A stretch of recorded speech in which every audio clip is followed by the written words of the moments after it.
আজ 30শে নভেম্বর 2025 তারিখে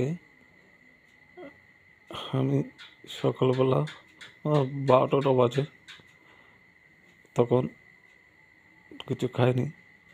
তা আমি বলছি কী খাবো, বললো যে রুটি নিয়ে আসতে দোকান থেকে, আর চাটা গরম করে খাওয়ার জন্য। তখন বড় চুলা একটা আছে, ছোটো চুলা আছে। আমি ছোটো চুলাটা জ্বালাই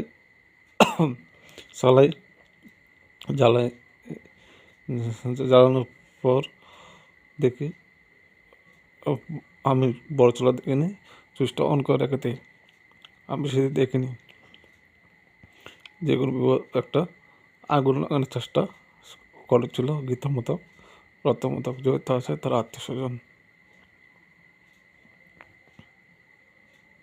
তার জন্য আমি প্রশাসনের সাবধান করছি, প্রশাসন যেন তাদের বিরুদ্ধে আইনত ব্যবস্থা নেই।